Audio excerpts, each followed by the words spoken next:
Hello, everyone. Today I am joined by yet another author that's somewhat new to me, but not all that new to me. I was introduced to Ian Rogers' work through Daniel Brom.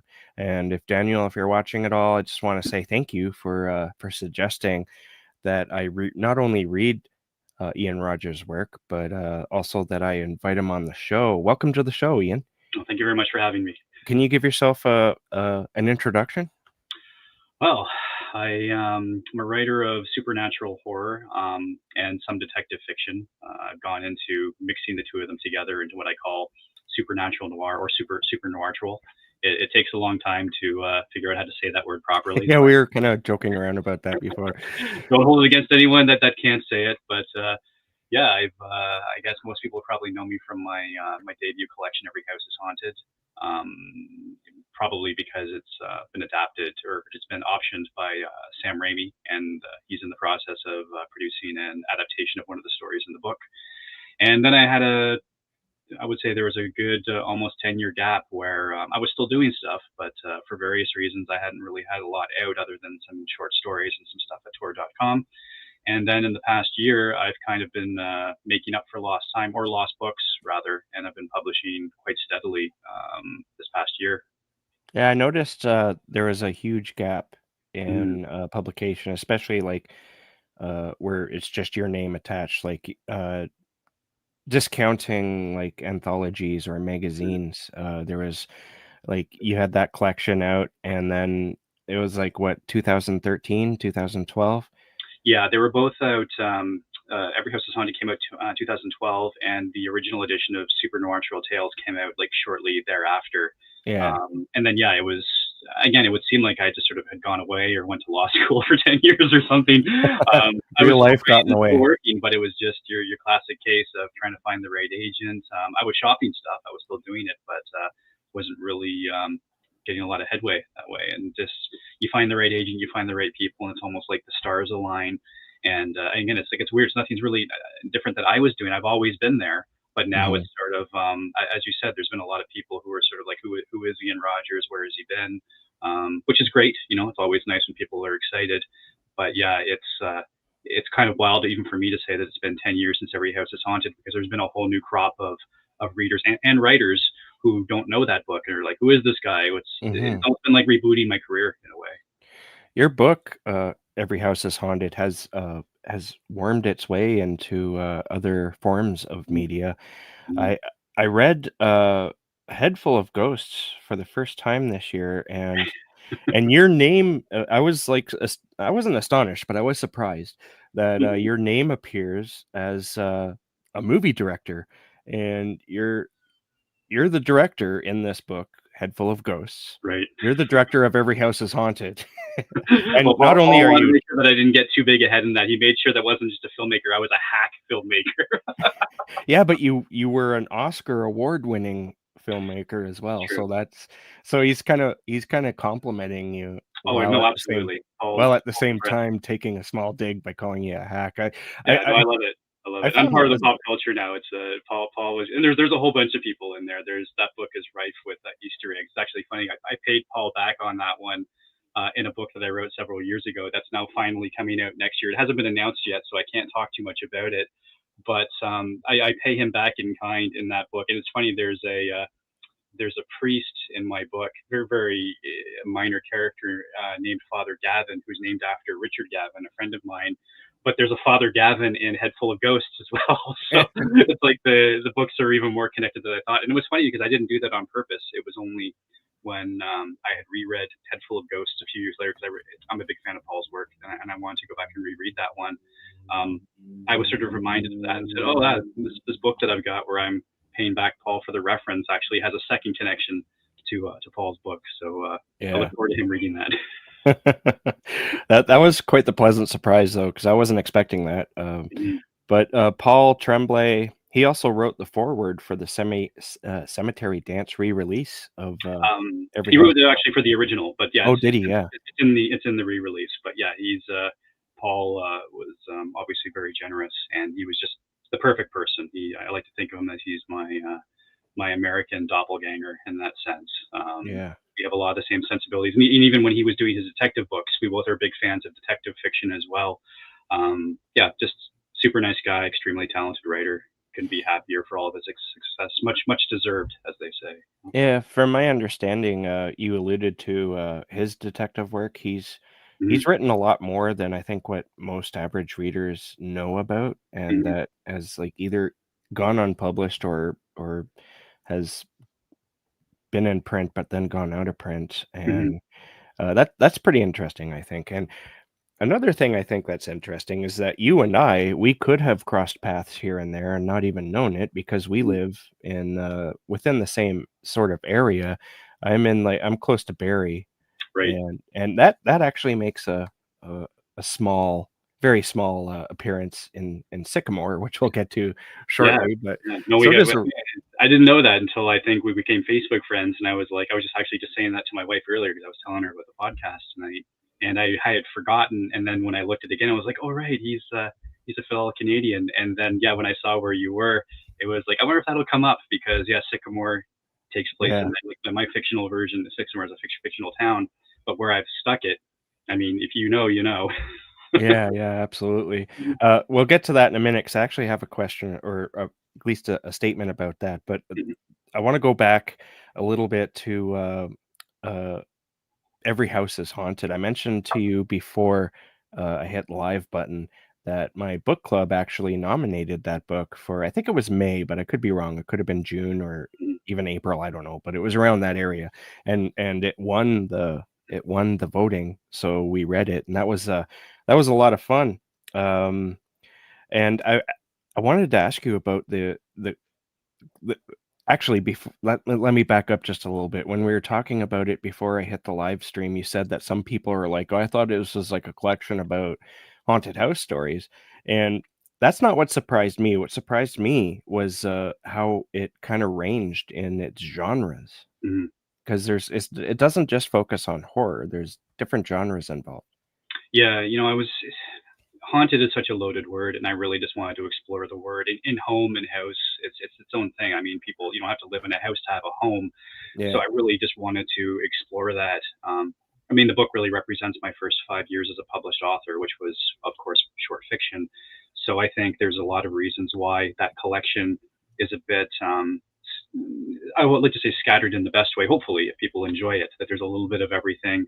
My very first story that I got paid money for was a story called The Tattletale, and it's, I mean, you could say it's kind of middle grade or young adult, because it deals with children and sort of a demonic talent show, for lack of a better term. But I still think of it as being quite dark. I'd say it hews closer to, say, Stephen King's The Body, which again, it's about children, but I don't think anyone would call The Body a children's story. It's quite I know. adult and quite dark in its own way.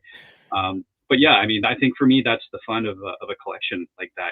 That you get a little bit of everything. So yeah, when I did see the one or two reviews that were surprised that I wasn't 22 haunted house stories, I never really felt bad about it. Not for any real length of time because when I read a collection from someone else, I'm kind of just expecting that it's like stew, like you're getting a Yeah, little bit of everything in the pie, you know. I like that though. There's other writers like Daniel Brahm. Hmm. He likes to play with genre, Hmm. and I really enjoy it when I come across that. But it's for some reason always surprises me because when I first heard of you and I was looking at your work, it was like, oh, this is a horror writer, like Hmm. period, horror writer, Right. period. And then you find like other genres, and you're like, oh well. And one reason why I like that's because I think it comes across that you like to read more than just one genre, Oh and yeah. I'm assuming that you do as well.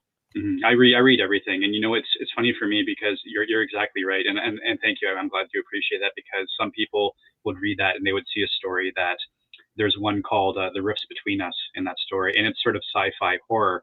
Mhm. Um, it's definitely still a horror story. It's dealing with death, but from a science fiction angle, and it's not like spaceships and teleportation, but it's still a science fiction story. And I could see some readers balking at that who just think they're getting pure horror, and there's nothing wrong with that. But I can only be myself. I can only write the things that I want to write. And you just hope that people are going to come with you on the ride. So I would never apologize for what I'm doing, much less including, say, a story like that in the collection, while at the same time understanding why maybe that one doesn't resonate with someone who just wants a pure horror collection, you know? Yeah, absolutely. Do you think it's important for writers, especially, to read a wide variety of genres? And if so, why?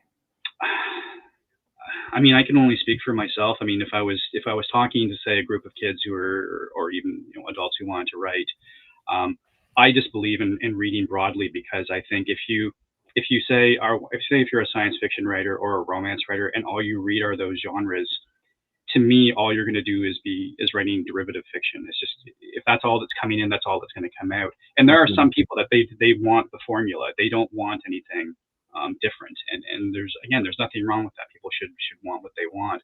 But for me, and I think any writer who's driven ultimately by their passion, that's what's going to sustain you in the long run. It's not going to be awards. It's not going to be money. It's going to be, how badly do I want to do this story? I have to do what I want to do. And the way for me to constantly keep that fire burning is to read lots of stuff. And for me, I can't speak for other authors.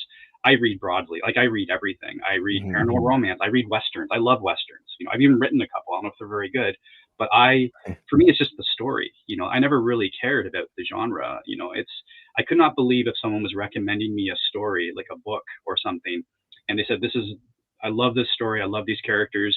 And I said to them, "What is it?" And they said, "Oh, it's a historical romance." And I was like, "Nope, not interested." You know, it's just, Mhm, yeah, yeah. I just think you're missing out. You know, and again, if people don't want to read what they want to read, absolutely. But for me, I try to keep an open mind. You know, it's for me, it's like trying new food. You know, like, I think, you know, I don't gain anything, or I don't lose anything by not trying something. I might not like it, but I don't want to sound like a 4-year old who's there going, "No, I'm not even going to taste it." Yeah, And, you know, it doesn't cost me anything, right? So yeah. if I can tell a good story, if I come up with I've been doing a lot of work in film and television, and some of it is adaptations of my work, and some of it is original material, original films and television projects. Um, and ironically, some of the ones that I'm most excited by aren't even horror. You know, like Mhm. they're other genres, because I love movies. You know, if you see my movie collection, it's everything. I watch everything. So there's a certain freedom with film and TV, where it doesn't take me as long to write a pilot or write a screenplay. So I'm more likely to say, well, if I have an idea for a rom com, I'll write the rom com if I'm really inspired by it, or if it's a western, I'm going to write that. Whereas if it's a novel, maybe I probably hew closer to horror, because it takes a lot longer to write a novel. That's something that, you know, horror is my base. Horror is definitely what I love. Whereas with film and TV, I can go closer to what I watch, and I watch everything. You know, it's just, it's a different level of work. It's a different level of involvement, where I think, you know, even though I read everything, I don't see myself writing a paranormal romance or an alternate history book. I love those subjects, and I'll always read them, but I was born and bred a horror guy. You know, like, Yeah. I've always been that way. So again, that's where my passion lies, and that's probably where I'll stay. I like that answer because I'm somewhat similar. I do love to read broadly, but for me, it's like I swear to God, I always have something that's horror Hmm. going. It's either like a collection or an anthology of short stories or a Hmm. novel, novella. But then I always read a second book at the same time, and usually that's where I branch off with like fantasy or science fiction or Hmm. thrillers or detective novels. Hmm. But I love the whole scope of reading, and just I don't know, to me, it's like a drug, honestly, reading is like a drug, and, Hmm. I like to pull from different, I guess, flavors, Hmm. and, I found it, awesome that Sam Raimi, he optioned, the house on Ashley Avenue from Every House is Haunted. That happened, I think, around the, pandemic, didn't it? And then everything had to slow down? Yeah, I'd have to look it up. I think it was around 2018 or 2019. He actually optioned Okay, the yeah. whole book. He optioned all 22 stories. I think it started with the House on Ashley Avenue. That's the one that he's adapting right now, because that was the one that Roy Lee, the producer, and NBC Universal have been developing as a TV show shortly after the book came out.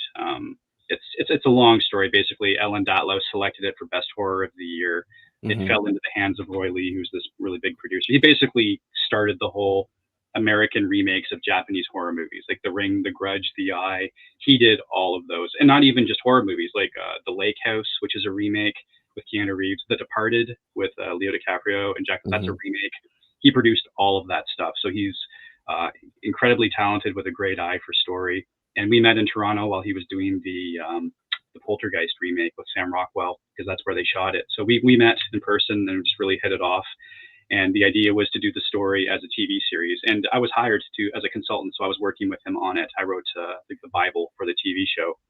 And like a lot of TV shows, it's way harder to do a TV show than it is to do a movie. So we got to the pilot stage, a pilot was written, and they just didn't shoot it, and it kind of just went away. So what happened was a few years later, around 2018, 2019, Roy brought the story to Sam because they were friends. They'd actually worked on The Grudge, the American remake of The Grudge, and they worked on the Poltergeist movie as well. So they were friends. And he just basically said to Sam, I tried to do this as a TV show and couldn't get it going. Maybe you want to do it as a movie. So Sam read the story and really liked it, had his people contact me. And I said, well, this story is actually kind of connected to some other stories in the book. So he got the collection and loved it. So he optioned the entire book. And that's where we That's are. incredible. Yeah. Did you grow up watching his movies like I did, like Oh Evil yeah. I Dead mean, you can movies and? see it over here. There's an Evil Dead poster. Oh There's, yeah, there's yeah. there's no place in my office to hang in my wall. They're all bookshelves. So I just keep moving it around the room. But after he optioned it, he asked for my address, and I was like, "Oh, please let it be a visit. Is he coming over for coffee?" But Yeah, no, he sent me an Evil Dead poster that he signed, just saying how excited he is to be working on the book with me. And yeah, I mean, you know what you could talk about. It's exciting. It's good for your writing career. The money is good and all stuff. Like, I'm not going to say that it's not, but it means so much to me more on a personal level because I grew up watching horror movies. My parents didn't really believe in censoring us within reason. The one rule in the house was if you have nightmares, you're cut off. mm. And the original Evil Dead was the only movie my sister and I had to turn off halfway through and rewatch in the morning because it was so messed up. So that was something I was really glad that I got to actually tell Sam that we had a Skype chat, and he's a really nice guy, so he was really touched by that. And I remember when all this stuff was going down, I told my sister, and she started crying, and she said mom would be so excited because my mom had passed away since. And she Yeah, said mom would be so excited because my mom was the horror influence. She was the one that showed us all this stuff. So awesome. yeah, I mean it's great, but on a personal level, it really really means so much to me, and that to me is my main takeaway from this is that Sam's got this reputation as just being a really nice, down to earth guy. I can tell you, I could report from the front, it's totally true. He's the best. Yeah, absolutely. I mean, that would make me faint, maybe. I don't know. Maybe ugly cry for a little bit. There was a couple of the first we spoke for about an hour, and because he's a busy guy, he was just in the middle of post production on the Doctor Strange movie that he made, so I knew he was Yeah. busy. But yeah, so the first 5 minutes or so was a bit of fanboying a little bit. But again, A he's lot just of, so down to oh earth. God, oh He's just God. he's just talking like he's complimenting my work. He told me that Every House is Haunted was like the best collection he'd read since Stephen King's Night Shift. Of Oh course, I didn't wow. believe him at all, but it's like that's still nice to hear that. Especially coming out of him. Oh yeah. Well, and that's what my wife always says whenever, I mean, even despite all that, I mean, Paul will tell you the same thing, I'm sure. Imposter syndrome is real. It doesn't matter what kind of success you've got. I still feel that way. I still have constant doubts about my work. But my wife is my number one fan, and nothing bucks me up more than her saying, Sam Raimi knows who you are, and he's a fan of your work. Yeah, that helps. That would certainly It helps help. a hell of a lot. So is House on Ashley still moving forward? Yes, actually, we're supposed to be getting an update shortly. There's stuff obviously going on that I can't talk about, Awesome. but that's all I can say. Between the, because you're right, it was going on right before the pandemic started. So between the pandemic and then the streaming wars that are still sort of ongoing, lots of shuffling at Netflix, lots of people, different regime changes constantly.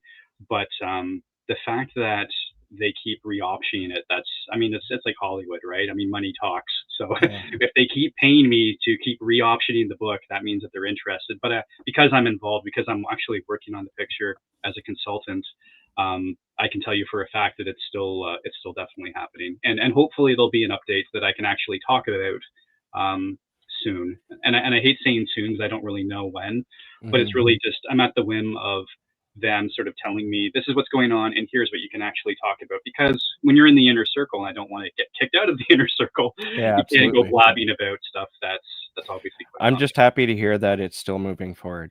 Yeah, yeah, Yeah, absolutely. so that's great news. Now, from my understanding, last year was a really good year in terms of getting book deals and whatnot. And we have a question actually in the chat room here Sure. that reflects that. And I thought I'd put it up because I had a question about it, and they have a question about it. So here it is. Question for Ian. This is from Emilian, I think that's how you pronounce their name, and I hope I got that right. Upon reflection, what do you put down to your success in terms of small press publishers, given that you've had Family, Sycamore, Gray, etc., all published in a short space of time? Well, you know what? The part of the reason why I hadn't published for so long was because, first of all, I went through an agent or two, and that's a whole other story. It's just not they're not bad people, but it's like dating, and they just weren't the right ones for me. And that takes time to sort of you work with them, you find that they're not right for you, and then you have to go find someone else, and that could be a year. That's a year or two right there, right?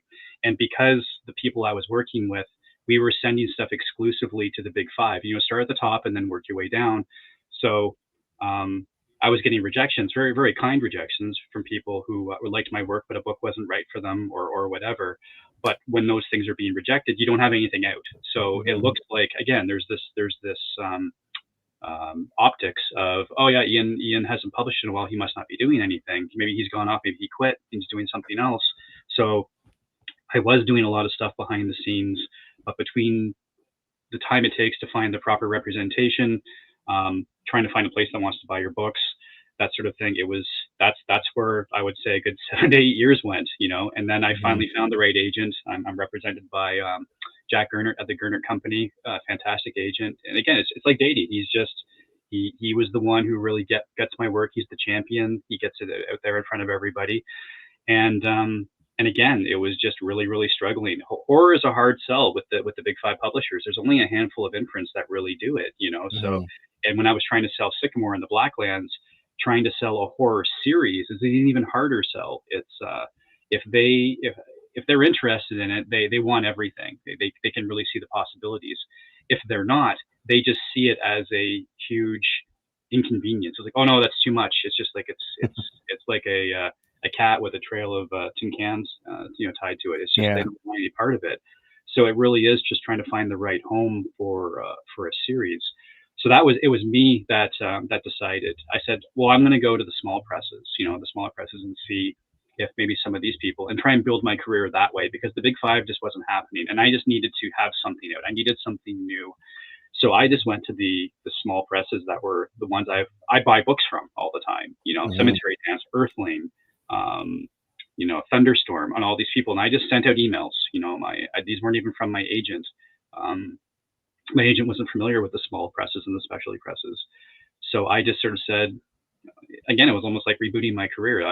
I'm Ian Rogers. I had this book out a while ago. Here's these books I'm trying to sell, and the one positive from the beginning was a lot of them already knew who I was. They either knew what Every House is Haunted was, even if they hadn't read it, they obviously knew about the Netflix movie. So that definitely helped. I mean, the proof still has to be in the pudding. They still have to like your book. But yeah, it was really just sort of taking the reins of my own destiny and Yeah. saying, I can't break into the big five. No one wants these books yet. I'm going to have to try and do this another way, because I just want the books out. I want to start building a readership. So then, yeah, Earthling published my debut novel, Family, which is a haunted house story. Um, Cemetery Dance published Sycamore, which is the first book in my Blackland series, and PS Publishing published a short novella of mine called Gray that came out in the summer, which is kind of like a John Wick with angels and demons, is how we sort of describe it. Kind of a action fantasy. Definitely weird, definitely not like anything that I've written. But these are stories that I've been writing for the years and just haven't been able to find homes for. And then suddenly it just sort of came all at once. And like, yeah, last year, I think I sold altogether 5 books. Um, 3 of them have come out. 2 more are coming out next year. One of them hasn't been announced yet that I can't quite talk about yet. The one actually that Every House is Haunted has a little reference to Paul Tremblay in that, because he paid me a reference in Head Full of Ghosts. again, I wanted to pay him back. It's taken me a little while to get that book, Paul, published there, Paul. So it's hopefully you'll still get the reference, but it's coming. Yeah. Sycamore and Family, they were kind of released not at the same time, but Mm. around the same time. Can you tell us a little bit more about Family and whatnot? Yeah, I mean, I wouldn't say I was nervous. I mean, I made sure that I talked to the publishers and everyone was cool with the books that are coming out back to back. They're very different books, stylistically, even in terms of the publishing markets. Family is a deluxe hardcover, so it's more for the collector's market. It's an more expensive book, Mm, whereas Sycamore is a trade paperback. So again, I the publishers were fantastic. I cannot sing the praises enough of Paul Miller at Earthling, or Kevin Lucia and Dan, Dan Franklin, who I worked with at Cemetery Dance. Everyone has been so accommodating and so supportive, and no one was concerned that these books were going to be coming out kind of back to back. And the sales wise, they're both doing really really well. So obviously it hasn't been a problem, because again, the collector's market and the regular book buyers market are very different, almost customers and revenue streams. So I didn't think it was going to be a big deal, and no one else has either. But things will slow down a little bit. There's not going to be like 5 books coming out next year. Yeah, well, there tends to be like a slow release, like working with publishers. It can take up to like 5 years to release a book, right? Yeah, and I didn't want to really go after people's purse strings too much. It was really more for me that I just really felt like I needed to get some more books out, and I didn't want to do it one book a year. Because I mean, if I did that with these books, that would be my books for the next 5 years, and I'm already writing new stuff. So the good thing with a book, and I've talked about this with my agent and even my film and TV manager, is um, and it's funny because they've all said this very independently, but they've said like releasing a book is a marathon, it's not a sprint. So Yeah. this is not a movie that has to open big on a weekend. As long as the book is in print, it'll find its audience, especially a series. When I was talking to the Spotify people who have done the audiobook, the Spotify team is fantastic. They love the series. They loved it so much that they fast tracked Sycamore. They produced that audiobook in like just over 2 months, which is unheard of if you know what it takes to produce an audiobook. But they want more Blacklands books right away, and Mhm. they said like they're not even looking at sales. They don't care about that. They're invested in the long run. This is a this is something that builds. Like with a series, you get invested. There's going to be people that get in on the ground floor, and then there's going to be people that aren't going to pick up the book until book 3 or 4, when they realize that I'm not pulling something that another series authors, that's where they walk away from it, or they just get too busy or get too distracted, and then they'll just go back and buy all of them, right? So that's the Yeah. way it is typically with a series. So as long as I keep writing them, they said they'll keep publishing them. So you know I Yeah. can do that. Awesome. You mentioned the audiobook. I want to thank you first of all for sending me the ebook ARC copy, which I ended up not reading. I went and I got the audiobook when I noticed it was there, and I have to Mm-hmm. say that the narrator really nails down Felix's voice. At least it I seems got to like he take does him to that me. way again. The Spotify, I cannot tell you how excited I was. The Spotify thing was a bit of a surprise, and when my agent brought me the deal, because we were shopping audio rights and foreign rights, but he sends me this text message, and my agent doesn't text. He usually just emails me. I didn't even know he had my text, and he was just like, it was like Good News Friday, and I was like, I didn't even know what he was talking about. And when he told me, it was like, I have to be honest. I know what Spotify is. Did not know they had a publishing arm. Did not know that they did audiobooks. Yeah, neither did So I I until your book. well, and when I spoke to them, this actually came up when I spoke to the team, and they said that yeah, it's only been like the last I think 2 years that they've really got into audiobooks, and they've gone into it really hard. They're doing really really great things, but they have been so fantastic, and they've had me really involved in the process. I got to audition the narrators, so that's why I thought it was great when you said that the narrator was great, because all I think I auditioned 3 of them, and then they were all great. They're all very very talented. When you see their bios, like one person works with, I think it was Tina Fey at Saturday Night Live or something. Like they have their own Hmm. company together. Like these were heavy hitters, like narrators who do really big books. Yeah. But one person was very much doing a Humphrey Bogart PI accent, and I was like, no. It was like the Yeah. way that I described it was the only note that I gave, and I said Felix is the anti PI. He is not. He's not former military. He's not an ex cop. He has a very different background. That was how I wanted to distinguish himself and stand out different from other PI series. And they loved that. They loved that note, the anti PI, and that was what they used to sort of hone the list down to these other people. And yeah, I think it was Andrew Tell, I think is his name, or if that's actually his narrator name. I think he's got that's his like a pseudonym. But he was fantastic, and he just really gets the voices. And Sandra, Felix's ex-wife, is quite prominent in the book, especially in the first chapter. So when they were Mm. auditioning, they were reading the first chapter, and one person was making her really shrill and bitter, and I was like, no, no, no, like Sandra's not the shrill ex-wife. She's a very strong person. She's very angry in that scene, but I did not want her characterized in that way. She's a very strong and very important character in the series, and Mhm. the narrator that we picked just really got that. In my opinion, he you know, you're not just picking this narrator for this book. And hopefully, he'll be doing more books in the series as Felix. I would like him to be the voice of Felix if he's interested and available. So That it was would a be big decision. Big that decision. would be really good because, I really enjoyed the audiobook. Like I said, I was surprised because I got it from Audible, but Mhm. it said it was a Spotify production, and I'm like, "This is weird." Yeah, no, I saw that too. Yeah, it's sort of how they're doing things where yeah, it's available through Audible, but Spotify produces the book. Yeah, I don't know. Yeah. So this is a series. This is the first book. Sycamore is the first book Mhm. of a series. Does the series have a name yet? Yeah, it's called the Blacklands, and it's actually kind of funny. Unlike a lot of other series, I don't know if I'm not trying to say I'm an iconoclast or anything about it. Maybe I'm doing it all wrong, but like I've been writing Blackland stories for 15 years. I started writing short stories and novellas with this character and the world, and it's taken me this long to do the first novel. So, um, again, whether or not that's the right way to do it, but um, that's why I like Sycamore. Sycamore sort of honors those stories that came before without Mhm. excluding the casual reader or the new reader who's reading the Blackland stories for the first time. You probably read Sycamore and you realize that Felix has got a bit of a history investigating supernatural cases, and that's really all you need to know. It's I really took a cue from Jeffrey Thomas's Punktown stories. Jeffrey Thomas is a Mm. good friend of mine, and I've been a fan of his work for so long. If you read a Punktown story, you don't need to know the whole world. He's published those in standalone anthologies, but Yeah. it's you know he's just very talented that way. I mean, he's a talented author anyway, but he knows how to write a story where it just functions as a standalone. And if you like it, um, and you want to know more, you can pick up more Punktown stories. But if you don't and you just like it on its own, that's okay too. It's like when Stephen King makes a reference to some of his other characters. A lot of his world is sort of shared, and if you catch that reference or that Easter egg, it enriches your experience, and you say, "Hey, I know that person. That's the character from the Dead Zone or whatever." But if you don't catch it, it doesn't. It's not going to affect your enjoyment of that story. Yeah, it's He's not not gonna hurt. Yeah. yeah, it's not a private club. He wants to reward people who are kind of paying attention, but he doesn't want to exclude someone who just is reading the book on their own, right? It's trying to be everything to everyone. It's not easy, but I'm trying to do the same thing with the Blacklands.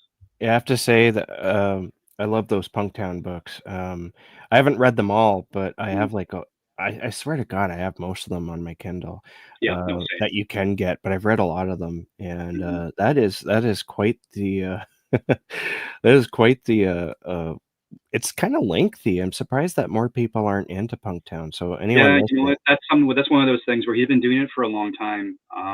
Even before I was even really publishing seriously, he was doing it like in zines, like the staple bound ones that you would just get at like zine fairs and stuff. But it's one of those ones where I just feel like he's one of these really, I don't know if I would say underappreciated or underrated, but I feel like there should be a TV show of Punktown. It's like Blade Runner meets the Cthulhu mythos, like it's just Yeah, like it's it's just that awesome. sells itself. I mean, and I don't see anyone else who's really done that. You can see pieces of things where people have done something like that, but what he's doing is so unique that one, you wonder how come no one did this before, and two, at the same time, how come Steven Spielberg or J.J. Abrams hasn't just gone to him and bought the entire thing and then put him in a position and said, "You need to show run everything," because I Yeah, would watch the hell out of it. Give me, what did they say, the 5 seasons in a movie? Give it to me. absolutely, I would too. Um, and, in reading, Sycamore, I going back to that, the history of Felix Wren, Mhm, um, you get the sense that this isn't just the first story, and I really appreciated that. I didn't realize that there was more, mhm, until I was reading it, because you get that sense of history. mhm, They mention cases that I guess went kinda sour, in the past, and he doesn't want anything to do with the Blacklands. Yeah, you know what? Well, it's funny because I mean, they're horror stories. They're kind of urban fantasy, but I'm always trying to ground them in some way. So I always think that if a person is working these types of cases, and you have any element of wherewithal, you're going to know that. And Felix has said this: the more of these cases I work, um, the more likely I'm going to get killed one day. Like this Yeah, isn't adultery and insurance fraud. This is like vampires and werewolves, right? yeah, So yeah, again, I've always wanted to sort of explore various walks of life in this world where paranormal has become the norm, where people have grown up in a world where ghosts and monsters exist. And I love the occult detective character, so I kind of also wanted to do my own spin on that. But I also wanted to sort of like, I mean, I would say the two biggest inspirations for me on the Blacklands, two shows that I love and that are dear to my heart are Twin Peaks and the X Files. You know, yeah, you know, supernatural, paranormal procedurals where you've got just as much emphasis on the crime detective aspect as you do on the supernatural. But I wanted to get past the whole, week after week, Mulder has to try and convince people that this stuff exists, right? And he never really succeeds. Even Scully, who's seen the stuff half the time, doesn't really believe it because she's the logical one, and you can't blame her. But for my world, it's like, no, no, I want the world. Everyone knows that monsters exist, and it's that there. was something Yeah, where my manager and I are actually shopping at Blacklands, movie in a series right now. And the way that we sort of describe it to studio executives, sort of reduce it to its purest form, like as a feeling, is imagine your kid has a nightmare about a monster, and you go up to sort of make them feel better. You can't tell them that monsters don't exist because monsters do exist in this world. They're going to learn about them in school eventually. So what do you say to your child, right? So like that's the world these people are living in, and I feel like that's the great equalizer. That's something that I said: take away all the action stuff, take away the cool set pieces that I'm trying to come up with in design. That to me is a way of an access point to really sort of describe this series and the way these people are living in this world. It's not cool.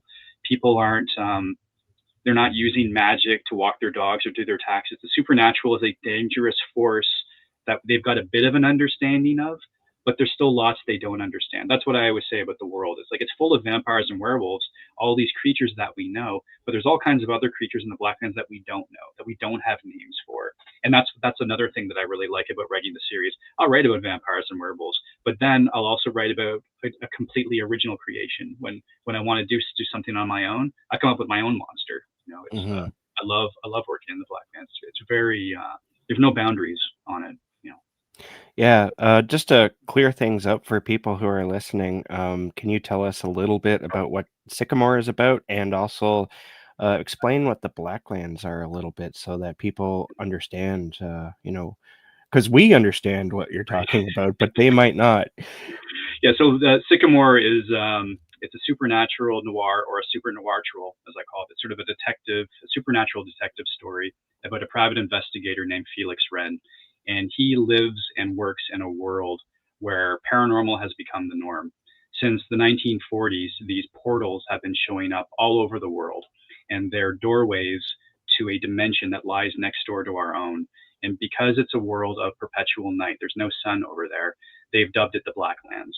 And this dimension is filled with every supernatural creature that you can imagine, and whole lots more that you can't even imagine. And occasionally they get dumped over into our world, and occasionally we cross over to their world. So there's a bit of a stalemate that's going on. We've been trying to study them and understand them. We can't close these portals, so various world governments will put up barriers. They'll build facilities around them so they can study them. It's a containment, but it's very much trying to put the finger in the dike. You can only do that so long before you reach a critical mass. So that is sort of the dread that's hanging over the heads of the people in this world. I would say is the end game, the longer arc that I'm sort of tentatively dealing with. But I also like the sort of the people on the ground, and that's why I like Felix. He wants to help people, so he's trying to help them with their paranormal problems. But Sycamore starts off, he's just kind of fed up. He's afraid. He knows that if he keeps continuing this kind of work, it's going to kill him eventually. This is very dangerous work. So a woman in the town of Sycamore contacts him to find her missing husband. So he figures this is just a regular missing persons case. I'm going to take it. So it's practically a vacation for him. I'm just going to go up to this town and help this woman with her case. But what he finds out is that this woman's husband is dead, and she wants Felix to find his body. And then he also finds out that Sycamore has become kind of the hunting ground for a serial killer that's active in the area. So it's not so much a vacation that he thought it was. Yeah. And of course, things are going to go sideways in a supernatural way, where Felix kind of just realizes that even though he doesn't want to have anything to do with the supernatural, sometimes it doesn't really matter what you want. Your destiny, your what your life is meant to be is going to course correct you into this. I'm not spoiling anything by saying the case takes a supernatural bend in that way. It's Mhm. but I like the fact that it's something that he's sort of fighting against. It's something that he knows he's good at but doesn't want to do. It's it provides a very interesting character dynamic. As much as it is with him and his ex-wife. His ex-wife is his partner. Um, and again, that was me sort of playing with the detective trope where you've got this back talking secretary with the sexual tension. I wanted to sort of take that and do my own thing with it and say, well, I don't want to have this whole thing with it. Or are they ever going to get involved? Are they ever going to hook up? Let's go past all that. Let's say they've already done all of that. They've been married. Now they're divorced, and now they're trying to see, can we be friends again? They kind of need each other. Felix needs an assistant. Sandra needs a job. She's a former scream queen. She used to be an actress, but now she's too old. She's a whopping 40, and she can't get jobs anymore, because Mhm. that's the way the Hollywood system is. So she has this background. Um, she knows Felix. They can sort of tolerate each other. But I like that dynamic. I like writing their characters as much as I like the writing the supernatural stuff. I think it's fascinating because for me, I don't have to deal with, oh, are they ever going to sleep together? Are they ever going to do this? They've already done all that. They've Yeah. got this really history. Some of it good, some of it bad. But that's something that I think is really exciting for me as a writer and hopefully as a reader. That when you see them working together, it's like, oh, they've got this history, and that's going to work against them as much as it's going to work for them. But it's never really going to be this. Oh my gosh, are they going to sleep together? Are they going to hook up? Like, no, no, no. I'm just, it doesn't interest me. Been there, done that. You Yeah. saw what happened with Mulder and Scully, right? I wouldn't say it ruined the series, but there's a reason why. Um, it was probably better that they didn't. Like that Yeah. that dynamic is probably better without them. It would have been better. I remember when I went to the movies to see the one of the movies, I forget which one, but Mm, the opening scene with them in it is them waking up in bed, right. and I was like, "Did we really have to go there? Like, They used why?" to make fun of stuff like that. They I remember in the early days, because again, I was a hardcore X-Files fan, still am. Yeah. And they said that, oh no, we don't really see them getting together. Like, and I think it was Duchovny said, well, could you really see us, waking up, looking into each other's eyes, turning off the alarm clock, and then going out and hunting aliens together? And it was like, and then you're right, they did that. And They then did they that. did that, yeah. Oh, that was a little disappointing, but it's like, whatever, But you right? know what? There's some good writing. They're both great actors, so I mean, they make it work as much as they can. Yeah, But for like, sure. They I'm still a fan. Like I still even if I don't like the later seasons as much as those early ones, they're still great to watch together. Even yeah, the revival stuff when they came back, is it as good as the other stuff? Of course not. It's yeah. still great to see them. I totally agree with you on that. Getting back to the Blacklands, we talked earlier about how the Blacklands have appeared a lot over the years. Like you could almost say it's moving into decades now. Mhm, Did you always know that? Because you were doing it in short form. mhm. Did you always know that it was going to become a novel? Well, it's funny because yeah, you're right. Like I was writing Blackland stories the minute that I started publishing like my standalone stories. So I think the reason why I didn't go right into the novel was because I wasn't writing other novels either. So I just wasn't really ready. I was probably taking the same baby steps towards a Blacklands novel as I was taking the baby steps towards the other regular standalone novels that I was writing. And I really look back a lot on what Jeffrey Thomas has done, where I just felt like, oh, that's okay. If I take 5 or 10 years to do the novel, that's okay. Like there's no order I have to do this in. I always thought that, well, if people are fans, they'll just go back and they'll pick up all the other stories because that's what I did with Jeffrey Thomas. If you're a fan, you seek this stuff out. I would just go and buy. I would buy an anthology just because it's got one of his stories in it, or any of the Yeah, stories, or any of the authors I'm just a fan of. I can't tell you how many anthologies I bought because five of my favorite authors are in it. I'm done. I'll buy it, right? Because I'm a fan. That's what fans do. So for me, it was never really a concern. And even the stuff that goes out of print, well, now that I'm doing the novels, well, I'll just do a Blacklands collection, and then I'll put all the stories into one big book. So for me, it was as long as I keep wanting to do them, and I've got that passion.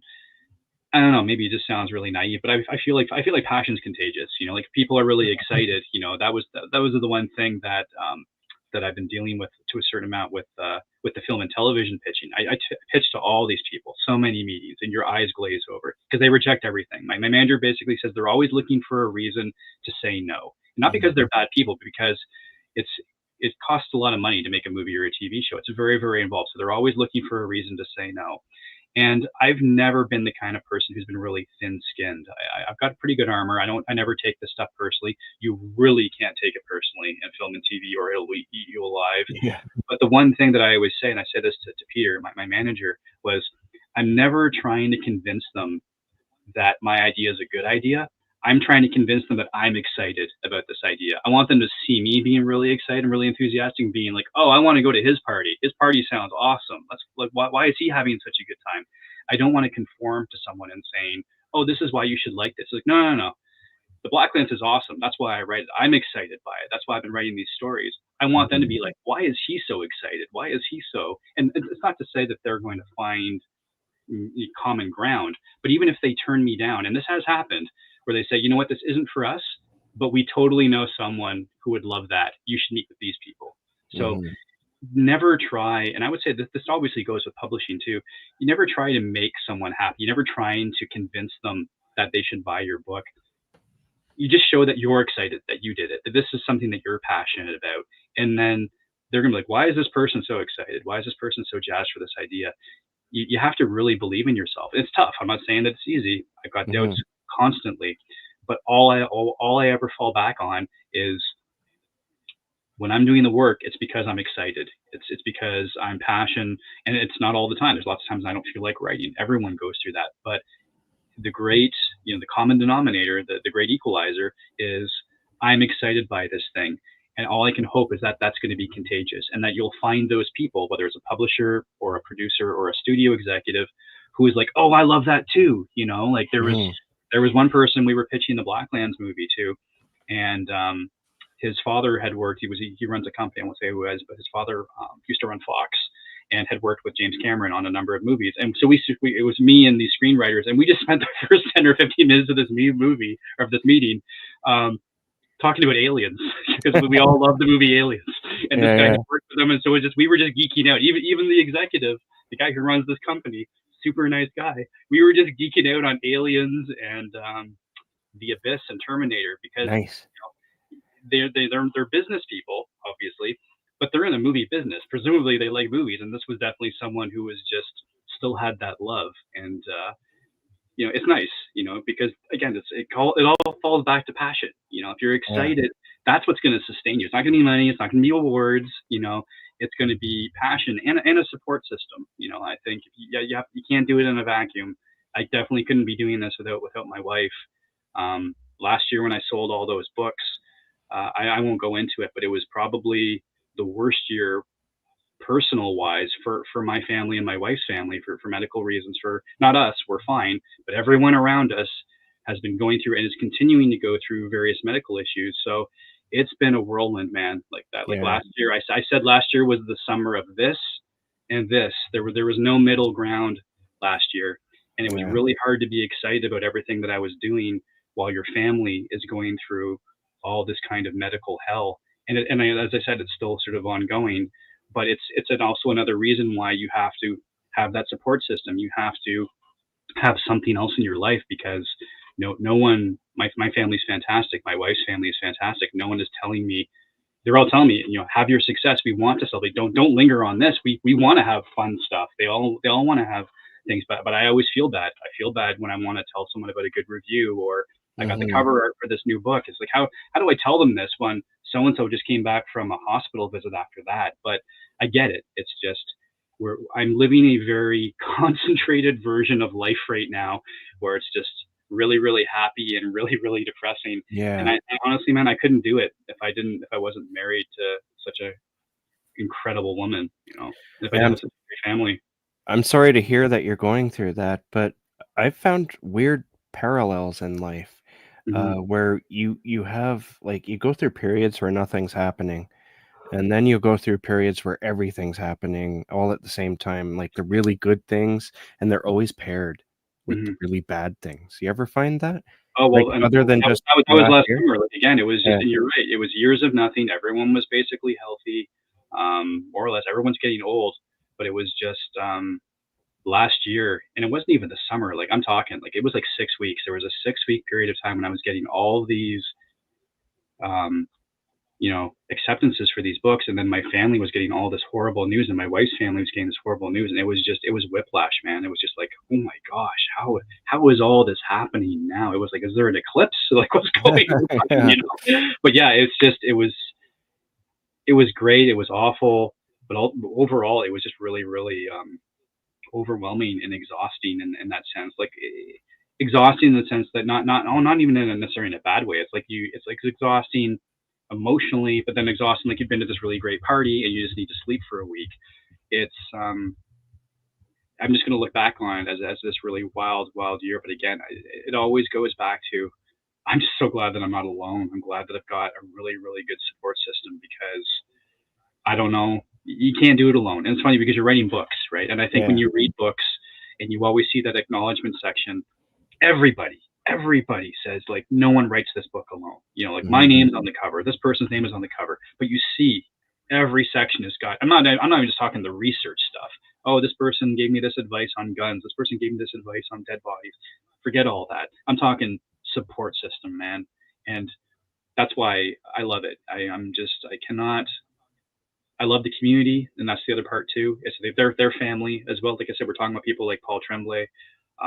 Josh Mallerman gave me a fantastic blurb for family, and it just really like Josh Mallerman is like a performance artist of the written word. He was just Mhm.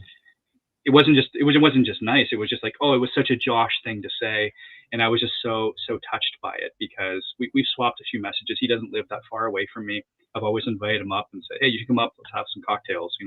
Mhm. Um, but that's what it is. I love this community, and it's something where you're working with people who are we're working in a business where you're doing it alone, right? Like you Yeah. you write a book by yourself. So if you can make those connections, it's great. And what I've realized is that I need those connections. I'm a loner. I'm pretty much a loner. I don't have a lot of friends, and the ones that I have are really strong. My friends sort of live broadly, but that's one thing I have realized over the past year is the importance of those connections. You know.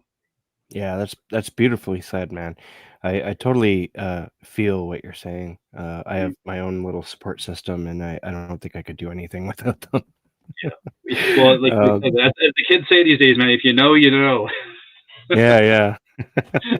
So getting back to, the Blacklands, I Mhm. wanted to talk a little bit about super noirtual. I said that slowly so that people can hear the noir in the middle. You It's got it. not supernatural, it's super noirtual. Mhm. Sort of like noir fiction, the Mhm. noir part put right in the middle there. Now, this was a collection. It was released, I think we were talking about this before I hit live, in 2012, I think it was, Mhm. and it's no longer available, but, is it coming back? Yeah, it's going to be the second book in the series. Ironically, yeah, you're right. It was the first collection that was done over 10 years ago. The reason why we decided not to do it as the first book and reprint it again was, well, first and foremost, I wanted people who have been following the Blacklands to have something new. I didn't want to do this reprint that they might already own. Um, and second of all, I think you need to start a series with a book with a novel. I think novels are bigger sellers. I think that was going to make the biggest imprint with this series as opposed to reprinting supernatural tales right away and even creatively, it actually worked out very, very well. Because from a narrative point of view, the Supernatural Tales is a collection. It's 4 novellas and a short story, and the 4 novellas actually lead up to the events in Sycamore, and then the short story at the end is kind of like a coda or an epilogue to the events in Sycamore. It actually takes place the night of Felix driving away from Sycamore at the conclusion of the Oh, case. nice.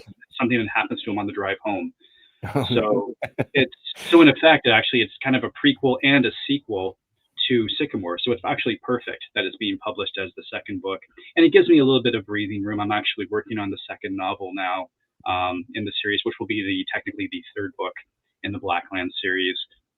And then we'll have, at that point, it'll be 3 Felix books. It'll be Sycamore, Supernatural Tales, the second Felix Wren novel, and then I'm actually going to pivot, and I'm going to do the fourth book will be um, an Alice Baffle novel. Because again, my whole point of the series is that the Blacklands itself is the main character. I want to see different people, and I love it. I love a supernatural noir.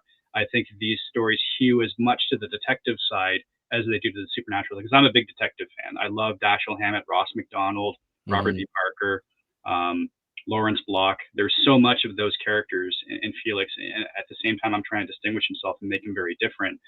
But then once I get to this Alice Baffle novel, which again is already mapped and laid out, I know everything that's going to happen. I know how it's going to feed into the series. Her story, her books are very different from Felix. They're more like I call them paranormal procedurals. It's one part Silence of the Lambs, one part X Files. That was how I sort of described it to my manager, my agent was, what if Clarice Starling from the Silence of the Lambs, instead of working for behavioral science, she went to work for the X Files. They're both FBI, yeah, and it's a very easy jump where it's like, oh, that's kind of cool. Whereas Alice Baffle herself is obviously definitely not Clarice Starling. She's definitely not Dana Scully. No one is going to draw that parallel. She is much closer to Daniel Craig's blunt instrument portrayal of James Bond Mhm. in the more recent James Bond films, where she is a hardcore loner. She does not work well with others. She is she's not arrogant. She is just obsessive. And she's Um, very, very to the point.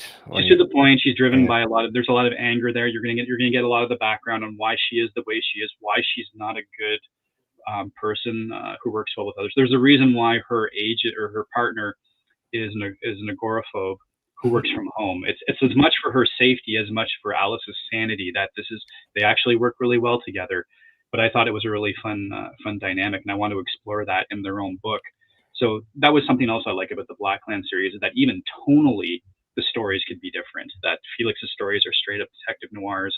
Alice's are going to be more like, yeah, kind of, if you like Thomas Harris, if you like more of the government conspiracies, police procedurals, but with a supernatural angle. They're a lot more global in scope. Like Felix is trying to help individual people with their problems. Mhm. Alice's stories are far-reaching. They're dealing with government conspiracies, secret stuff that no one knows about the Blacklands. There's going to be a lot of really creepy stuff about, Felix knows this. He knows about vampires. He knows about stuff that's coming through the portals. Alice has got the inside track of what the government really knows about what's going on over there, and I'm really excited to explore that. And I feel after 2 or 3 books, that's a great way of sort of expanding the series and going, oh, what I can say about the first Alice book is that it starts to take place in Florida, and that's where the highest concentration of portals is. The Bermuda Triangle has got more portals than anywhere. That's where the Blacklands phenomenon started in the 1940s, and that's where the headquarters is of the Paranormal Intelligence Agency. It's located in Florida. That's where their base is, because that's where they need the most concentration of workers to really, you know, confront this threat. Yeah. I really loved Alice Baffle. Mm-hmm. She's such a serious character. But talk when Felix and her are talking to each other, there's this tension and banter that I just got a kick out of.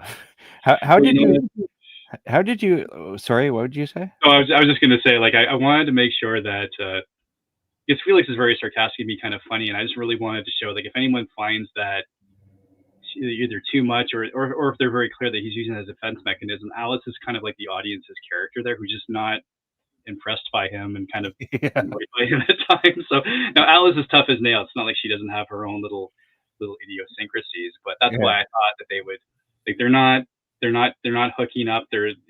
They're not like I'm setting up even a partnership where they want to work together again. They don't really want to have it. Like it's sort of like strange bedfellows, right? They need each other in Sycamore because those circumstances demand. But this is definitely not some sort of a meet cute. No, no, no. It's they don't get along, let's just say. They don't outright fight, but Mhm. they disagree on a lot of things, Mhm. and the way they sort of pick at each other is what I was getting at, their banter there.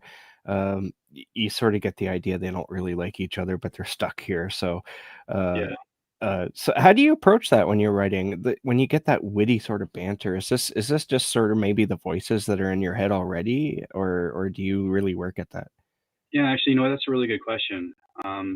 There's definitely an organic quality because I've written a lot of screenplays, and screenplays, if you, I mean, as you sure you know, they're all dialogue, right? Yeah. So I come from a dialogue background, and I want the dialogue to really not just to really pop it, but to sound realistic. And at the same time, I don't want it to be too quippy. I don't want it to be this very everything sounds like a line. Like, oh, they sound so clever. Um, Felix is very capable in some ways, but I also want to make him very human. He's very vulnerable in some ways, and there's definitely an element of vulnerability that I don't want to spoil in the story that I think really humanizes Felix even more.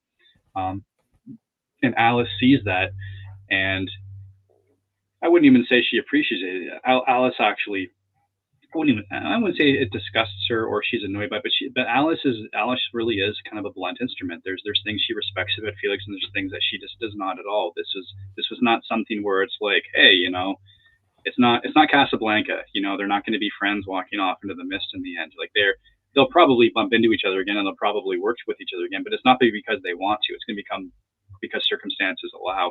Alice can barely work with her partner, like, and the only reason they Mhm. can do that is because she lives, 2,000 miles away and works from home. But I like that. I feel like I'm trying to make this series as realistic as I want. I don't want to ever give this impression that, oh, everyone's recruiting. Suddenly they're going to become the Avengers, and they're going to be this group that takes on the Blacklands. Like, that doesn't interest me. Mhm. Humans interest me. Their flaws interest me. Yeah. I like when those flaws um, uh, make them shine. I'm not a fan of, oh, my weakness is a superpower. I don't like those stories. No, no, there's nothing wrong with having weaknesses. They make you human. They're Yeah. not supposed to make you strong necessarily. They make you human. Mhm. So they make you relatable. Everything isn't about something making you strong. You get strength from other places, and I think that that's something that I really like about Sycamore is with the way that certain characters come out in the end, and they don't all make it. Um, there is a strength, but it's not necessarily a strength of, oh, I overcame this, now I can do this thing again. I think when Felix comes out of it, and especially you'll see that in the next book, um, there are scars. I don't want this to be a series where you don't have anything, where it's just there's no baggage from the next book. There as much as there are story arcs in this series, there's character arcs. There are things that people are going to go through that they're developed. There's a novella that I'm working on right now. It's a Blacklands novella, and it's a story that takes place between Sycamore and the second Felix Wren novel.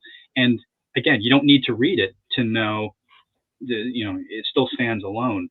But for me, it was a way to really explore something very traumatic that happens to Felix in Sycamore. And I don't want to spoil it, but I really wanted to deep dive into that before I got into Miss Paranormal, because Miss Paranormal is the title of the second novel. Mhm. I didn't really want to not acknowledge it, but Miss Paranormal is telling its own story, as it should. And if you read Sycamore, that's great. But if not, I don't want to exclude that reader. So this connective tissue with this novella that I'm working on right now, I wanted to say, well, you know what? If you're a purist and you're a completist, you'll read this story. You say, oh, that's really awesome. I really love this story. But if you don't read it, you're not missing out. It's hard. It's hard to do these types of stories because you sort of reach a point where you want people to read everything. But I've never been afraid of a challenge, and I'm learning a lot from what other people have done in other series. That's all you can do. You're exactly right when you talk about reading broadly. I Mhm. do it for my enjoyment, but I'm also doing it to learn as a writer. Yeah. I'm excited to learn that you have so many plans for this, because I really enjoyed the first book, Sycamore, and I want to devour more. Um, were you gonna say something?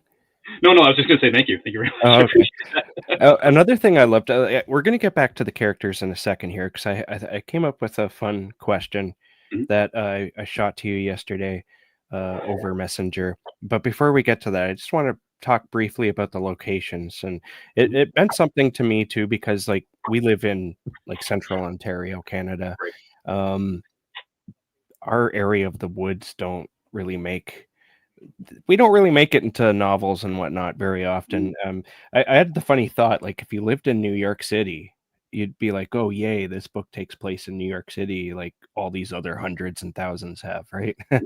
But when I'm reading a book that has, like, Aurelia and, Barry mentioned in it, I was like, "This is awesome, man." So, do you think, you're gonna branch out at all, though? Like, go international, or is it always gonna be, like, around this area?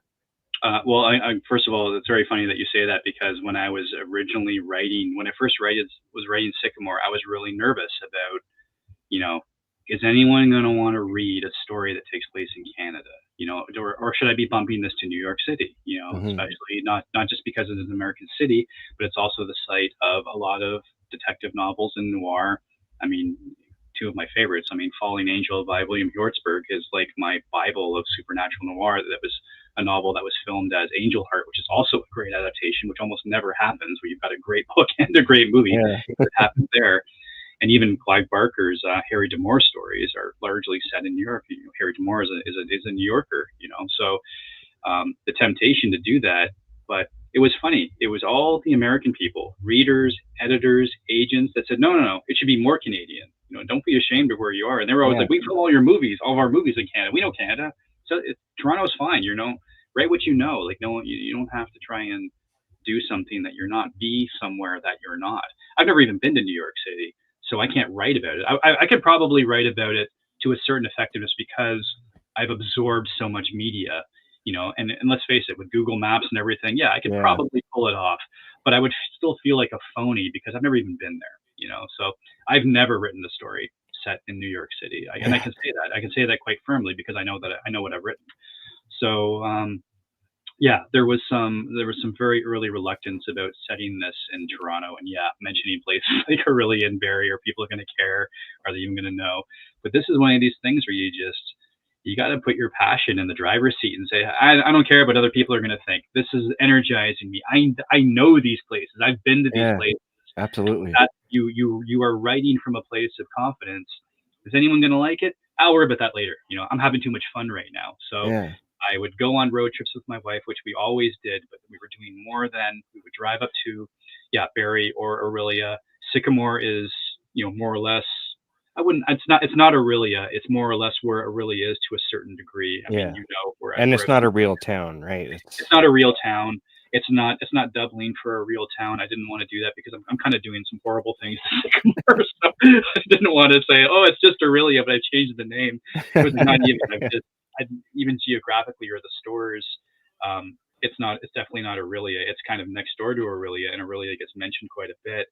But again, it's also kind of fun to make up your own town. I mean, Stephen King obviously did it with Castle Rock. Lots of other authors have done it with other towns.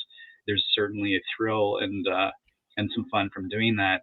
But yeah, it was really just a chance to sort of say, yeah, this is my neck of the woods. I was born in Toronto. I grew up in Whitby. This is my neck of the woods. I've lived in Peterborough for the past 20 years because that's where my wife is from and that's where we've settled, and I love it. It's like it's my second home. I love it here. Um, will I ever go international with these stories? With Felix, maybe not as much, but again, because I'm telling other stories with other people, the Lake Blacklands. Alice. Well, it's international, right? This is an Yeah. international issue, so that's the great part is um, when one of the other things we talk about when we've been pitching this Blacklands TV series is the comparison we use is that I say it's a supernatural version of The Wire, where The Wire is the series about crime and police in the city of Baltimore, but each season is different characters. The real recurring character on in The Wire is the city of Baltimore. It's not the Mhm. characters. They change each season. Some of the cops stay the same, but like the first season is this. The second season is like I think it's the stevedores, the docks. I think the third season is the school district. So you're seeing teachers and everything. It changes, and I thought that was fascinating. I don't think that had ever really been done before. So that was how I said the Blacklands is the recurring character. I could tell stories everywhere to say how different people from different walks of life are dealing with the supernatural in their lives. So Alice is definitely one that I could see moving around. That was sort of the purpose of her character is that she is so difficult to work with, but she is still so good at her job that she's never going to be fired. So what they do is they just bump her around from field office to field office. where they need the work. And narratively, that's great for me because now I can have stories from different cities. Um, Whereas Felix is sort of helping people in more or less the Toronto, the GTA, the Greater Toronto area. He might go a little bit, but but mostly it's going to be him there, and then other stories, other characters would sort of go would be elsewhere. But yeah, it's definitely my intent to sort of say, here's how different people in different countries are dealing with different types of Blacklands phenomena. Mhm. That sounds very exciting. All right, going back to, that question I mentioned, while I was, listening to the audiobook for this, I had, like, this feeling that this would make a really good TV show, Mm-hmm. like a serial. We kinda brushed on that a lot while talking on this without actually hitting it. Um, but, it reminded me of why I used to love series like Buffy and Supernatural, uh, so I was wondering, I thought I'd have some fun, and I prepped you for this because I didn't just wanna, like, blast it at you and you'd be like, "Oh god, I don't know." Because Always appreciated. Always appreciated. 'cause I've had that happen to me, and, I hate it when my mind goes blank. So, the Mhm. question is, if Sycamore were to become a television series, who would you like to play the main character? So, I was gonna focus just on 3 characters. Mhm. The 3 that are in it mostly, and it's Felix, Alice, Baffle, and Sandra. So, Mhm. so let's start with Felix. Who do you think, would you like to see play Felix? You Yeah, you you it's shot tough me quite a because few, uh, yeah, when we were talking about this, because possibilities, yeah. I had these initial ideas, and it was funny. Then I was talking to my wife about it, and she was like, "Well, you always said this person." I was like, "That's right. I didn't even mention that to Jason. How did I forget this one character or this one actor?" But it was like I was so Felix is so again, he's the anti-PI, right? You can't cast someone who's like a big muscle-bound guy because it's just not who he is. He's capable, but he's not. You wouldn't look at him and think, Yeah. "Oh yeah, he's an ex-PI." Much less he's out there kicking all this ass because he doesn't do that. He's this doesn't interest me. It's not the character I wanted to write. It's not the character that he is. But he's not some milquetoast, incapable person who's getting his butt kicked all the time either. So it's tough. What is he? So I was trying to think of character or actors, and it was funny that I was watching one of the more recent movies that I like rewatching because it's a beautiful movie. Canadian director and a Canadian actor. Um, was Denis Villeneuve's Blade Runner 2049, and it was Ryan Gosling. And I Mm. thought Ryan Gosling, it was just, you don't look at him and say that, oh, this guy kicks a lot of ass. He's not there with like the washboard abs. He's not flexing. He's not lifting piles of cinder blocks, but Yeah. he looks very capable, and he looks, and he's a detective. He's got the coat. So I thought that's actually, I would say he's a great actor. He's a Canadian. Um, he's, he's good looking, but he's not like a pretty boy, I guess, in my sense. So I mean, like I feel like he would have that kind of appeal as a leading actor. So I would say, yeah, Ryan Gosling I think would make a good Felix. It's funny because when I write these things, I'm actually not picturing actors, even though when I read other books, sometimes I do picture actors. I can't reread The Stand without thinking of the characters from the miniseries, right? Yeah, So I it's do just that. it's in my head now because I love The Stand. I've reread it so many times, and I've watched the series many times. But with my own stuff, I tend not to really think of it that much. So it was funny when you asked me. It was like, oof, you know. Ooh. I had to go back. It was my wife who reminded me. You've always said Ryan Gosling. It's like you're right. How did I not? How did I forget about that? So I would say, yeah, Ryan Gosling for Felix. For Alice is again, it's kind of hard. These are not.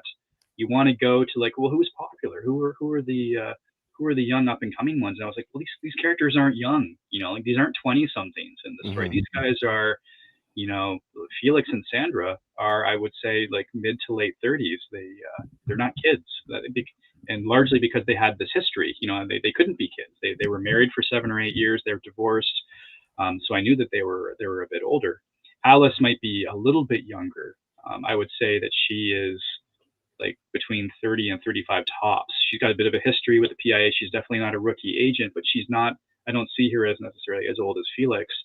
So I was thinking more of a like an Aubrey Plaza or maybe I mean Florence Pugh is I guess is like everyone loves her and I love her too, but it's like she feels like it's an easy one to go to. I was trying to think of someone a bit more obscure. Mhm. And Alice I think is quite tall. I think Florence Pugh is kind of short. So I would say like an Aubrey Plaza or again Sydney Sweeney again is another one. It's like she's popular right now. Everyone goes to her. So it's tough. It's really really tough. It's I would rather someone came to me and said, here's 10 people we were looking at, or here's a couple of actors who love this character and they want to do it, right? That's the way Yeah. it is with a lot of these things now. It's an author What read about like an an actor reads your book and they want to do it. It's just like yeah. whether or not they think they're ideal or not, if especially if they're huge, they're going to get your movie made. Let them play the character. Yeah. And Sandra, again, because she's a former scream queen, my mind immediately goes to like Jamie Lee Curtis or T. Wallace Stone. And again, they're like in their 60s now. So again, like not That would be kind of weird, maybe. it would be weird. I mean, I think they could still do it, but again, you want to find an actor who's more age appropriate, especially to go with Felix. Yeah. So I say someone who still has that sort of gravitas and that presence. Um, I immediately fell in love with Carrie Coon after I watched The Leftovers, which was one of my all-time favorite TV series, where she's just got such depth and complexity and but humor. Then you see her in something like Ghostbusters Afterlife or the new one, Frozen Empire, and she Yeah. can do comedy and still bring a lot of good acting chops to it. So it's like for me, again, it's something that I had to think about. But now that it came up in conversation when we were texting, it was like, yeah, I could see her. I could really see someone like Carrie Coon as Sandra. Now I want that. So thanks a lot. Now I've got to go try and find these people to be in my TV show. I gave you a goal, so that's good. Yeah. That's right. All right. Final question before I take the chains off and let you go for All the right. night. I ask this of every guest, and I've been doing this, I think, all of 2024. So now let me give you just a little bit of background as to why I asked this question. One reason is because I watch probably way too much of Book Talk and BookTube. I just love watching people talk about books. Mhm. And so it came to me like sometimes there's these authors who are doing really amazing things, but nobody's talking about them. Mhm. Why is that? And so I thought I would ask authors to talk about uh, who do you think is being left out of conversations? Which authors do you think need to be talked about more often? Right. Yeah, and again, that's a tough one because like, it's weird for me because we had this conversation earlier. Like I read everything, so it's Hmm. and I admit that I'm not necessarily have that pulse where I think, oh, this person is underrated or this person isn't talked about enough because I'm usually talking about them. So I'm always surprised when I see like, oh, this author should be rich, this author should have this TV show. So it's sort of shocking to me when they're not. So I it's funny we sort of organically came up with Jeffrey Thomas, and I would say there's someone who's been publishing for a long time. Obviously has his fans. Obviously is doing very well for himself, but he's definitely someone where it's I feel like how is like a big five publisher not scooped up everything that he's Yeah. start with Punktown, but he's got all kinds of other stuff that he's Oh done yeah. outside Yeah. of Punktown that he's still doing, and he's a good writer. It's not even like, oh well, he does this stuff, but he's not the greatest wordcraft or wordsmith, whatever. It's like no, he's highly readable, very literary, if that's a matter. Like it's but still with a very pulp sensibility. You can tell he's a very intelligent person, but you can also tell Oh that there's yeah. a lot of heart there. Like it's not you really are pulling for these characters, you know, like it's just and that's what it is. I mean, he really gets what character is. It's stuff happening to people you've been made to care about. That's plot, you know. It's Hmm. just it's um it's something that I always try and do. It's the lesson that I've learned is that if you have characters who are realistic and that you care about them, then you're going to care about what happens to them. And since we're writing horror stories and stuff, it's usually awful things that are happening to them. So you better care about them.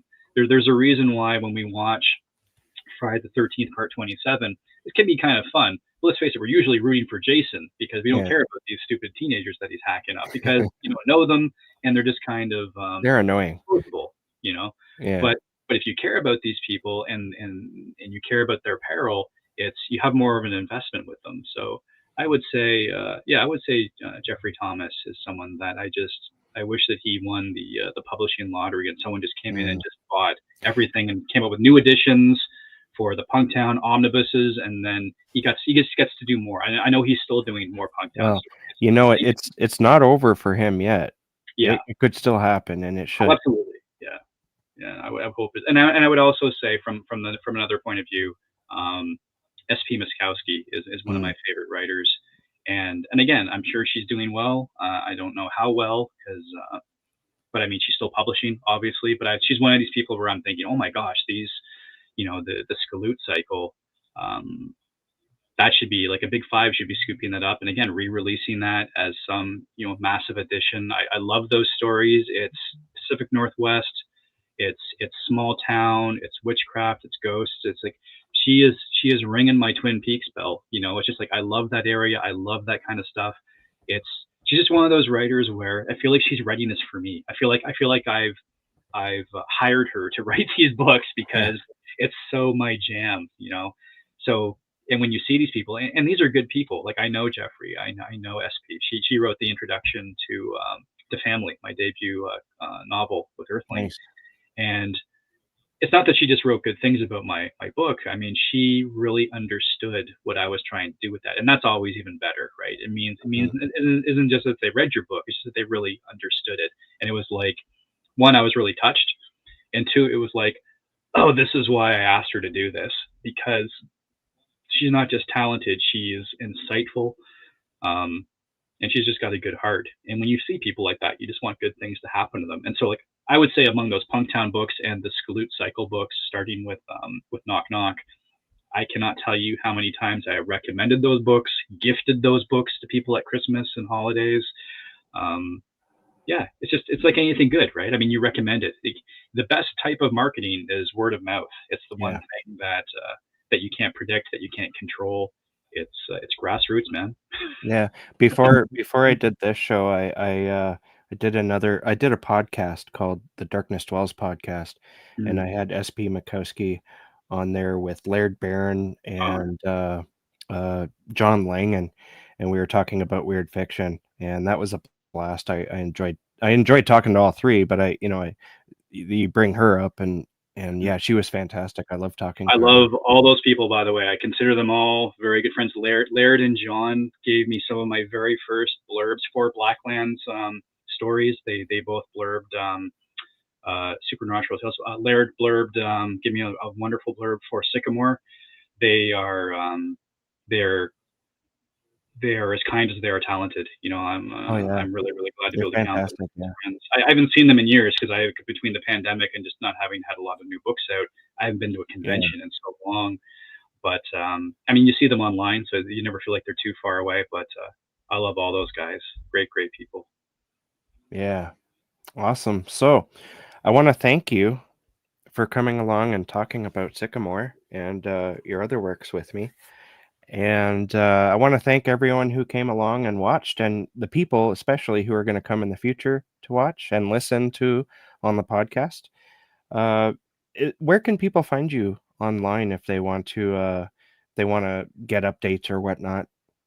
Yeah, I'm on all the usual social media channels. I'm on Facebook, not so much on X. I think there's been the mass sort of exodus.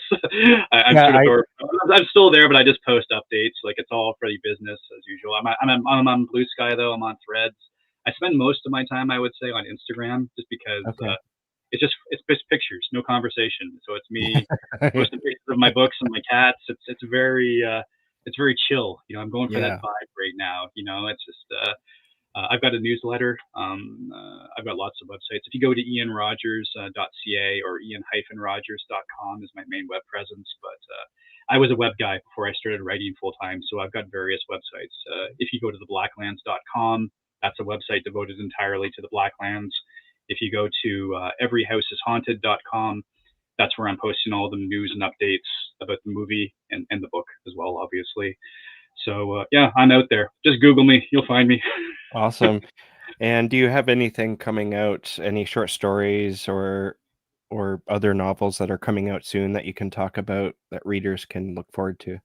Yeah, you know what? I can't really talk specifics yet. I have an original horror novel coming out early 2025. It should be announced soon. I don't really know how much I can say.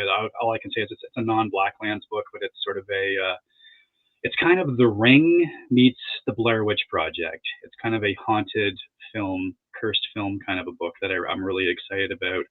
Um, and yeah, there's actually a new edition of Every House is Haunted that's coming out right now. it went out with a book box subscription service from a company called Twisted Retreat. It's actually shipping right now. I just got my copy on Friday. Nice. I can actually show you a quick little preview. This is kind of fun. So this is the new expanded edition of every. I call it the Oh, newly renovated edition of Every House nice. is Haunted. So it's got 3 never before published bonus stories at the end. Awesome. A nice Sam Raimi blurb on the back there. So yeah, Nice. it's it went out with the book box subscription, but it's done really well. So there's going to be extra copies that are available at the Twisted Retreat store. So I don't think those will be available until next month. But again, if you're following me on social media, I'm definitely going to bang the gong on that one because again, it's doing really well. The box sold out completely, and I think it was over 600 copies. So they want to make sure they had some extra copies. I think there'll be around 30 or 50 extra copies just for the Twisted Retreat store for people who didn't buy the subscription service, if they just want to buy the book itself. So yeah, that's twistedretreat.com, I believe, is their website. But I'll be announcing that once it's available for people. Awesome. Yeah. Awesome, awesome stuff. All right, I can't wait to read more. Um, and you have an open invitation to come back, especially when the next Blacklands books come out. I would love to read them, and I'd love to discuss them with you if you're willing to come back. Oh yeah, absolutely. I had a great time. Thank you so much for the great questions. And no, this has been great. I love it. All right, we'll talk to you again soon. All right. Okay.